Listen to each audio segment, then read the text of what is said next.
que o vírus, por exemplo, eu não sei se vocês sabem, mas o vírus ele não é considerado um organismo vivo.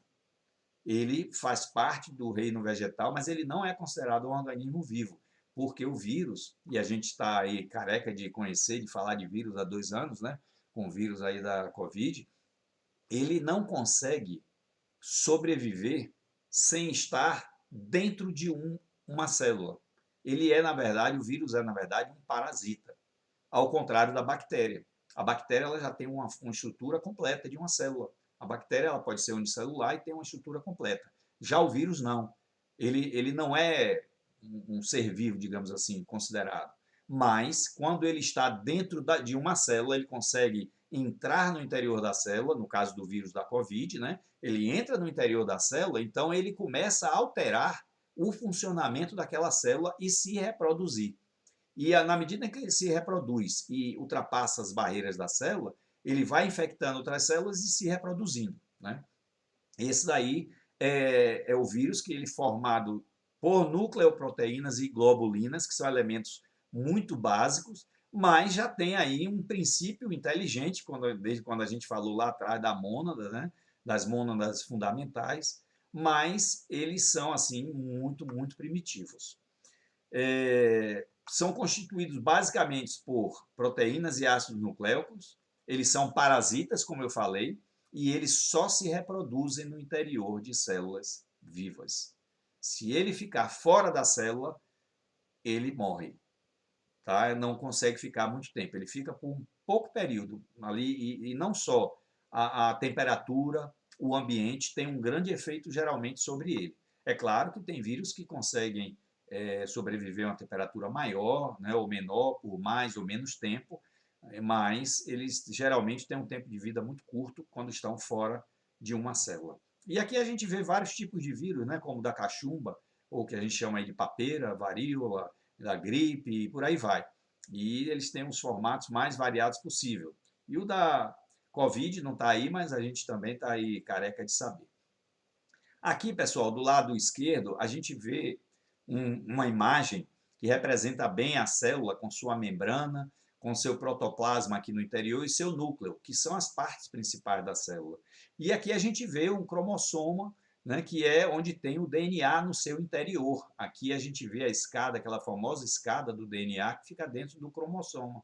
E a gente vê também aqui alguns outros elementos da célula, né, que são as fontes de energia, onde a célula gera energia, que é na mitocôndria, né? As mitocôndrias é a parte das células que faz toda a geração de energia para que a gente possa sobreviver, e essa respiração nossa, que é onde ocorre a troca gasosa, né, do oxigênio com o dióxido de carbono, vai para o sangue e depois esse é um processo constante. E ele também produz o que é chamado de ATP, que é energia no interior das nossas células. Quando a glicose é colocada dentro da nossa célula, junto com o oxigênio, você tem ali os elementos principais, glicose e o oxigênio, para poder transformar aquilo ali em energia e nos dar esse vigor, essa força que nossas células e todo o nosso corpo precisa para trabalhar.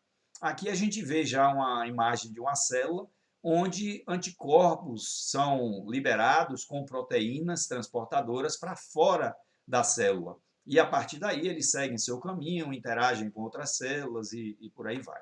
Aqui é só uma ideia apenas dessa situação aí das células. Mas as células, pessoal, só aqui dando uma palhinha para vocês, eu também já tive a oportunidade de falar aqui outras vezes, as células, elas são um organismo vivo. Eu, vocês, cada um de vocês já foi um dia uma célula no corpo de alguém, ou de algum animal, ou de algum ser. E fomos evoluindo, porque cada célula do nosso corpo é um ser que trabalha no regime de colaboração conosco. Cada célula. E ela morre, ela desencarna, ela encarna, e existe uma troca muito grande, né? Porque só para vocês terem uma ideia, o nosso corpo, ele praticamente, ao longo de 7 anos, ele troca todas as células. Vocês sabem quanto tempo leva para o nosso intestino, o interior do nosso intestino delgado, aquela parede que cobre o intestino delgado, quanto tempo aquela parede troca todinha, ela está ali numa determinada conformação, depois de um determinado período, as células todas já morreram e já formaram células novas. Vocês têm ideia de quanto tempo? 3 dias.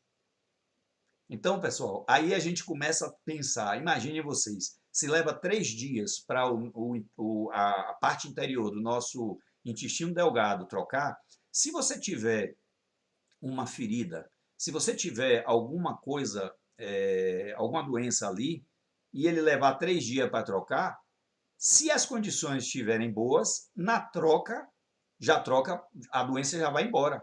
Concorda comigo?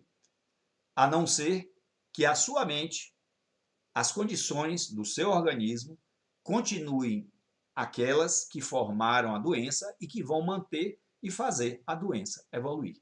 Mas aí a gente tem um gancho para pensar o seguinte: quando nossas células são trocadas, elas podem ser trocadas por células boas, mas também podem ser trocadas pelas células doentes.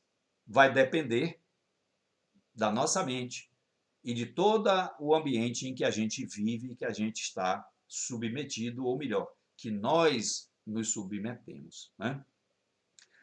A teoria da evolução molecular, pessoal, ela é totalmente aceita hoje e ela se refere desde o resfriamento do planeta, que quando o planeta no início era muito quente, né, uma temperatura absurda. E na medida que o planeta foi resfriando, né, a atmosfera começou a se formar vapor de água e vários outros elementos, e a partir daí foi dado a condição inicial para que esses primeiros elementos, como a gente viu lá atrás, aquela mônada e tal, começasse a se formar. Só que a gente já estourou nosso tempo, vamos parar aqui, e aí no próximo encontro a gente continua nesse passeio que eu estou falando aí, da gente entender como é que foi formado a vida na Terra. Tá? E é uma história que a gente veio desde a formação espiritual, da formação do universo, das estrelas, dos planetas, né? do menor partícula da matéria, digamos assim, que seria supostamente o átomo, e por aí vai.